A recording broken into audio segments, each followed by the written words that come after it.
Hello Saudi வாசிகளே, என்னோட Instagram comment section எடுத்தாலே, என்னோட டிஎம் எடுத்தாலே எல்லாரும் கேட்கறது விசா ரிலேட்டட் கொஸ்டின்ஸ் தான் அதிகமா இருக்கு. ஸோ ரீசென்ட்லி நான் நேற்று ஒரு ஃபாலோவர் கிட்ட பேசும்போது அவர் சொன்னாரு, அவர் ஃபேமிலிக்கு விஎஃப்எஸ் அப்பாயின்மெண்ட் எப்படி எடுக்கிறதுன்னு கேட்டாரு. நான் அவருக்கு பர்சனலா சொல்லி கொடுத்துட்டேன். அண்ட் உங்களுக்கு இதை பத்தி டவுட் இருந்துச்சுன்னா இந்த வீடியோ கடைசி வரைக்கும் பாருங்க. சில இன்ஃபர்மேஷன் என்னால முடிஞ்சது நான் இதுல சொல்லியிருக்கேன். நீங்க விஎஃப்எஸ் அப்பாயின்மெண்ட் த்ரூ ஆன்லைன்ல தான் எடுக்கணும். ஓகேங்களா? நீங்க டைரக்டாக கூட எடுக்கலாம். ஏஜென்சியை வச்சு தான் எடுக்கணும்னு அவசியம் இல்லை. நீங்க டைரக்டா உங்க பாஸ்போர்ட் இன்ஃபர்மேஷன் அந்த இன்ஃபர்மேஷன் இருந்துச்சுன்னா நீங்க டைரக்டாவே எடுத்துக்கலாம். அப்படி இல்லாத பட்சத்துல உங்களுக்கு தெரியலன்னா உங்களுக்கு கீழே என்னோட கொலாப்ல ஒரு அக்கௌண்ட் இருக்கு. அவங்க கிட்ட போய் நீங்க மெசேஜ் பண்ணீங்கன்னா அவங்க உங்களுக்காக எடுத்து கொடுப்பாங்க. பெய்ட் சர்வீஸ் தான். அது எப்படி ப்ராசஸ்? நான் அப்பாயின்மெண்ட் எடுத்துட்டேன். ஓகேங்களா? அப்பாயின்மெண்ட் எடுத்துட்டு அவங்க சொல்ற டேட்டுக்கு நம்ம அங்க போயிடுறோம். போகும்போது பர் ஹெட் 2700 சம்திங் நம்ம பே பண்ற மாதிரி இருக்கும். நான் கிட்டத்தட்ட நியர்லி ஒரு 3 மெம்பர்ஸ்க்கு ஒரு 10,000 ரூபாய் வரைக்கும் நான் பே பண்ற மாதிரி இருந்துச்சு. உள்ள போனோன்னா பயங்கரமான கியூ இருந்துச்சு. அங்க ஒரு ஆப்ஷன் கொடுத்தாங்க. இந்த மாதிரி 2,000 ரூபாய் கொடுத்தா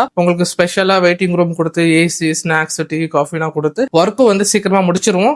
இந்த சைட் லைன்ல நின்றீங்கன்னா நியர்லி 4 to 5 hours ஆகும்னு சொன்னாங்க. ஸோ நான் சரி ஓகே, நீங்க என் வைஃப் நீங்க பே பண்ணிட்டு நீங்க சீக்கிரமா முடிச்சுட்டு போங்க, ஏன்னா கை குழந்தை இருக்கு, ஸோ டிலே பண்ண வேண்டாம்னு சொல்லி அவங்க அங்க போயிட்டு சீக்கிரமா ஒர்க் எல்லாம் முடிச்சு வித்தின் 1 hourக்குள்ளேயே இதெல்லாம் முடிச்சு நாங்க திருப்பி வந்துட்டோம். ஓகேங்களா? சில பேர் சொன்னாங்க, ஏஜென்ட்ஸ் என்ன சொன்னாங்கன்னா, அங்க போகும்போது கையில எக்ஸ்ட்ரா ஒரு 10,000 ரூபாய் கொண்டு போங்க, சில நேரத்துல இன்சூரன்ஸ் அமௌண்ட் கேட்பாங்கன்னு சொன்னாங்க. ஸோ எங்களுக்கு அவங்க கேட்கல. நாங்க வெறும் அது ஃபீஸ் மட்டும் 10,000 ரூபாய் 3 பேருக்கு கட்டிட்டு நான் பர்மனன்ட் விசா ப்ராசஸிங் பண்ணிட்டு இருக்கேன் சவுதி அரேபியாவுக்கு. ஸோ விஎஃப்எஸ்க்கு நான் 10,000 ரூபாய் பே பண்ணிட்டு ஒர்க் முடிஞ்சிருச்சு. கரெக்டா 1 வீக்குள்ளேயே அந்த டாக்குமெண்ட்டும் எங்க வீட்டுக்கு ரீச் ஆயிருச்சு.